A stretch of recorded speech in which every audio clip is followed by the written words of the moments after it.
কে? দরজার পাশে কে?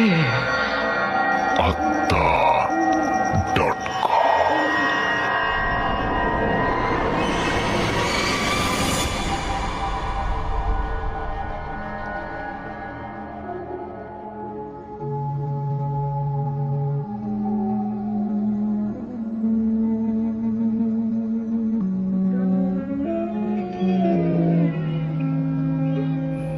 আসসালামু আলাইকুম লিসেনার্স, আশা করি সবাই ভালো আছেন। বরাবরের মতো নতুন একটা ঘটনা নিয়ে হাজির হয়েছি। এই ঘটনাটি পাঠিয়েছে যশোর জেলার কেশবপুর থানার রাসেল নামে এক বড় ভাই। এই ঘটনাটি তার গ্রামে তার সাথেই ঘটেছিল। আশা করি ঘটনাটি আপনাদের ভালো লাগবে। তাছাড়া আপনারা চাইলে আমাদের জিমেইলের মাধ্যমে বা হোয়াটসঅ্যাপের মাধ্যমে আপনাদের সাথে ঘটে যাওয়া বা আপনাদের আশেপাশের মানুষদের সাথে ঘটে যাওয়া যদি কোনো ভৌতিক ঘটনা থাকে, চাইলে অবশ্যই আমাদের সাথে শেয়ার করতে পারেন। আমাদের জিমেইলটি হলো attaofficialon@gmail.com। আমি স্পেলিংটা বলে দিচ্ছি, attaofficialon@gmail.com। আমি আবারও বলছি, attaofficialon@gmail.com।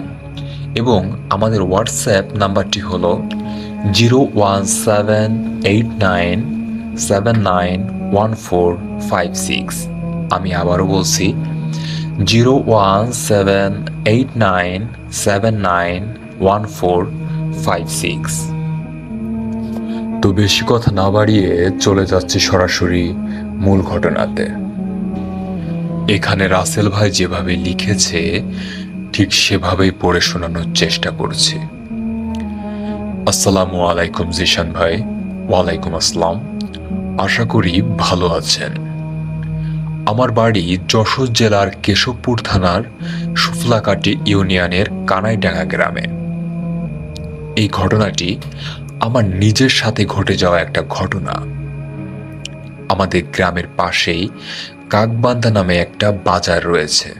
তো আমাদের গ্রাম থেকে ওই বাজারের দূরত্ব 2 থেকে 3 কিলোমিটার হবে। ঘটনার প্রথমে বলে রাখা ভালো, আমাদের গ্রাম থেকে ওই বাজারে যেতে মাঝে একটা স্কুল আছে, আর ওই স্কুলের পাশে আছে কিছু তাল গাছ। আর এই স্কুলের কথা এবং তাল গাছের কথা কেন বলছি, ঘটনাটি শুনলে আপনারা সবাই তা বুঝতে পারবেন। একদিন আমি এবং আমার খালাতো ভাই লিমন, সময়টা তখন আনুমানিক রাত 9টা কি 9:30 বাজে, আমরা আমাদের গ্রাম থেকে আমাদের পাশের গ্রামে যে বাজারটি রয়েছে সেখানে যাচ্ছিলাম। যেহেতু গ্রাম এবং রাত প্রায় 10টা বাজতে গেছিল, তো রাস্তায় কোনো ভ্যান বা কোনো গাড়ি ছিল না, যে কারণে আমরা অবশ্য হেঁটেই বাজারের দিকে রওনা দিলাম। আমরা যখন বাজারে যাচ্ছিলাম তখন কোনো সমস্যা হয়নি আমাদের সাথে। আমরা বাজারে গেলাম, তারপর বেশ কিছু ভাজা খাবার খেলাম, পেঁয়াজি, বেগুনি, এমন কিছু ভাজা খাবার।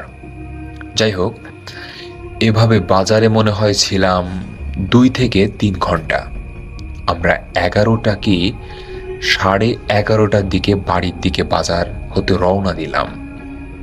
বলে রাখাই ভালো, আমার একটা ছোট বোন আছে, যে কারণে আমরা বাজার থেকে ফেরার সময় তার জন্য কিছু মিষ্টি কিনে নিয়ে আসি।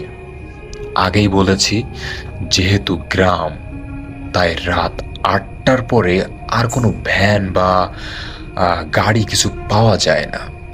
আর গ্রামের রাস্তায় রাত 10টার পরেই যেন ফাঁকা হয়ে যায়, মানুষজনও তেমন একটা দেখা যায় না, যে কারণে আমরা দুজন হেঁটে হেঁটে বাড়ির দিকে আসছিলাম। আমাদের মনে অবশ্য তখন কোনো খারাপ চিন্তা বা ভয় এই ধরনের আসলে কিছুই ছিল না। তো বাড়িতে ফেরার সময় স্কুলের কাছাকাছি পৌঁছানোর একটু আগে রাস্তার পাশে কয়েকটা তাল গাছ আছে, যেখানে মূলত আমাদের সাথে ঘটনাটা ঘটে। তো আমরা যখন হেঁটে হেঁটে আসছিলাম, প্রথমে আমাদের কাছে মনে হলো আমাদের সাথে আরো অনেকে হাঁটছে। এটা অবশ্য শুধু আমি না, আমার সাথে আমার যে ভাই ছিল সেও শুনতে পেল। প্রথমে আমরা অবশ্য অতটা ভয় পাইনি, তবে এটা ক্রমশই হয়ে যাচ্ছিল। বলে রাখা ভালো, যখন একজন বা দুইজন হাঁটে তখন সেই পায়ের আওয়াজটা বোঝা যায়, আবার যখন একসাথে অনেক মানুষ হাঁটে সেই পায়ের আওয়াজটাও কিন্তু ভিন্ন হয়। আমাদের কাছে এমনটাই মনে হচ্ছিল যেন আমাদের আশেপাশে আমাদের সাথে অনেক মানুষ হাঁটছে। একটা সময় আমরা দুজনেই বেশ ভয় পেলাম।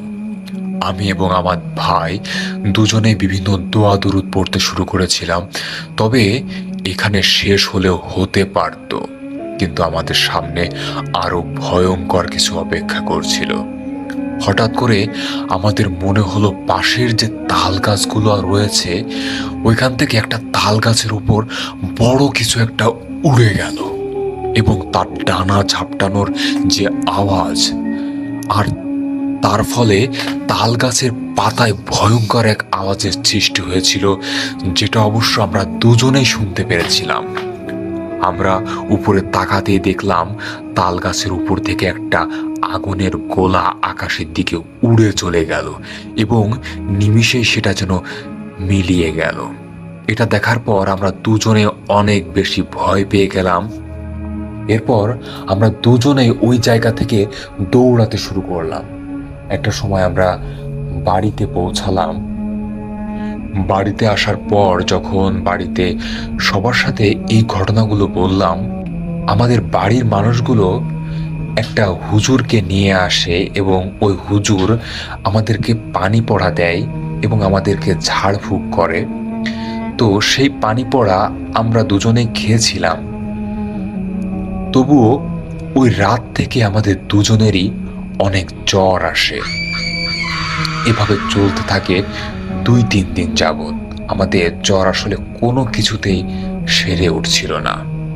তারপর এভাবে ঝাড়ফুঁক করতে করতে আল্লাহর রহমতে একসময় ভালো হয়ে উঠি দুজনে। তবে তারপরে অবশ্য আমাদের সাথে আর কোনো ঘটনা ঘটেনি।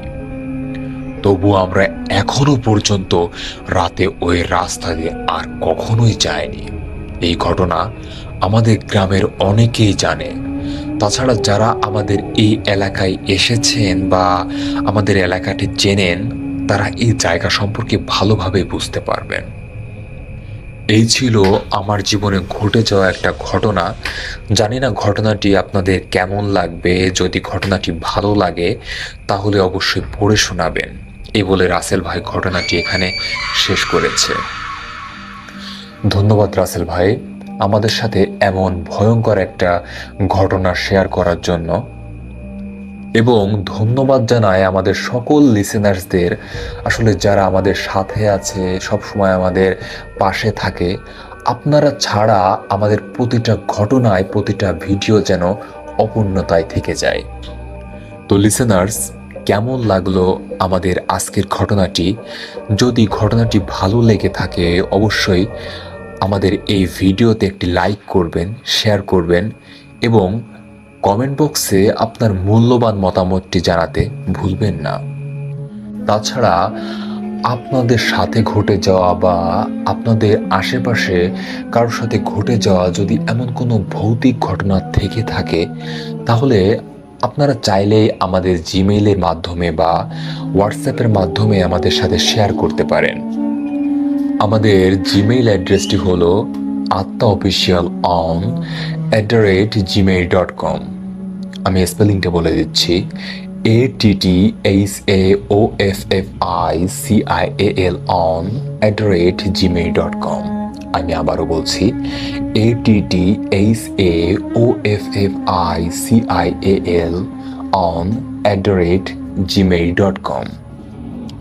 এবং আমাদের হোয়াটসঅ্যাপ নাম্বারটি হলো 01789791456। আমি আবারও বলছি 01789791456। তাছাড়া এই ভিডিওর পিন কমেন্টে এবং ডেসক্রিপশন বক্সে আমাদের জিমেইল অ্যাড্রেসটি এবং হোয়াটসঅ্যাপ নাম্বারটি দেওয়া থাকবে। আমাদের এই আত্মা.com ইউটিউব চ্যানেলে প্রতি রবিবার এবং বুধবার ঠিক রাত 11:59 আপনাদের জন্য নতুন নতুন সব ঘটনা নিয়ে আসা হয়। তাছাড়া আপনাদের কথা ভেবে প্রতি শুক্রবারে আমরা আমাদের এই আত্মা.com ইউটিউব চ্যানেলে আরও ভয়ঙ্কর ভয়ঙ্কর সব ঘটনা নিয়ে আসি। আশা করি আপনারাও সাথে থাকবেন।